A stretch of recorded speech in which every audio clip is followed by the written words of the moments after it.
എല്ലാവർക്കും നമസ്കാരം. പുതിയൊരു വീഡിയോയിലേക്ക് ഏവർക്കും സ്വാഗതം.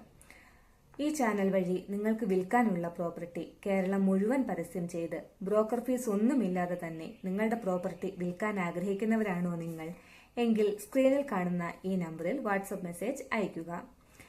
ഇന്ന് ഈ വീഡിയോ വഴി ഞാൻ നിങ്ങളുമായി ഷെയർ ചെയ്യാൻ പോകുന്നത് ഹിന്ദു അനന്തരാവകാശ നിയമപ്രകാരം ഒരു സ്ത്രീ മരണപ്പെട്ടാൽ ആ സ്ത്രീയുടെ മരണശേഷം ആ സ്ത്രീയുടെ പേരിലുള്ള സ്വത്തുക്കളുടെ അവകാശികൾ ആരെല്ലാമായിരിക്കും എന്നാണ്.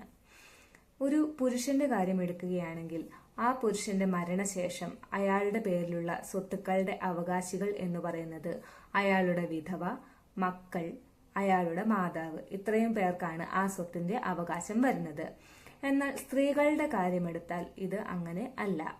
ഒരു സ്ത്രീ മരണപ്പെട്ടാൽ ആ സ്ത്രീയുടെ പേരിലുള്ള സ്വത്തുക്കളുടെ അവകാശി എന്ന് പറയുന്നത് ആ സ്ത്രീയുടെ ഭർത്താവും മക്കളും മാത്രമായിരിക്കും.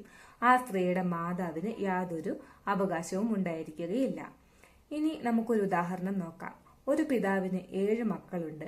അതിൽ ഒരു മകളും ബാക്കി 6 ആൺമക്കളുമാണ് ഉണ്ടായിരുന്നത്. ഈ പിതാവ് മരണപ്പെടുന്നതിന് മുമ്പ് തന്നെ അയാളുടെ പേരിലുള്ള സർവ്വ സ്വത്തുക്കളും ഈ മകളുടെ പേരിൽ ഇഷ്ടദാനമായി എഴുതി വെച്ചിരുന്നു. അതിനുശേഷം ഈ പിതാവ് മരിക്കുന്നു. അപ്പോൾ ഈ പിതാവിന് മരണശേഷം ആ സ്വത്തുക്കളുടെ എല്ലാം അവകാശി എന്ന് പറയുന്നത് ആ മകളായി മാറി. ഈ ബാക്കി 6 ആങ്ങളമാർക്കും ഒരു അവകാശവും ഉണ്ടായിരുന്നില്ല. ഇതിനുശേഷം ഈ പെങ്ങൾ മരിക്കുന്നു. പെങ്ങൾക്ക് ഒരു ഭർത്താവും 2 കുട്ടികളുമുണ്ട്. ആ പെങ്ങളുടെ മരണശേഷം ആ പെങ്ങളുടെ ഭർത്താവും മരിക്കുകയാണ്. അങ്ങനെ വരുമ്പോൾ ഈ സ്വത്തിന്റെ അവകാശികൾ ആരെല്ലാമാണ്? ഈ ആങ്ങളമാർക്കോ ആ പെങ്ങളുടെ അമ്മ ജീവിച്ചിരിപ്പുണ്ട്, ആ അമ്മയ്ക്കോ ഈ സ്വത്തിൽ വല്ല അവകാശവും ഉണ്ടാകുമോ എന്ന് നോക്കാം.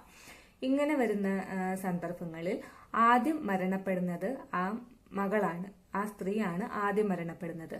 അപ്പം ഈ നിയമപ്രകാരം ഈ സ്ത്രീയുടെ പേരിലുള്ള സർവ്വ സ്വത്തുക്കളുടെയും അവകാശികൾ എന്ന് പറയുന്നത് ഈ സ്ത്രീയുടെ 2 മക്കളും ആ സ്ത്രീയുടെ ഭർത്താവുമാണ്.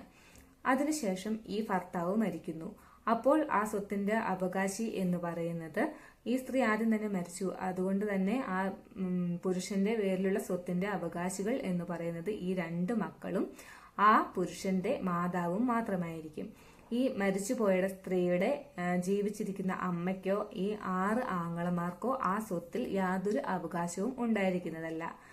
അപ്പോൾ ഇത്രയും കാര്യങ്ങളാണ് ഈ വീഡിയോ വഴി എനിക്ക് നിങ്ങളുമായി ഷെയർ ചെയ്യാനുള്ളത്. വീഡിയോ ഇഷ്ടപ്പെട്ടെങ്കിൽ ലൈക്ക് ചെയ്യുക, സപ്പോർട്ട് ചെയ്യുക. താങ്ക്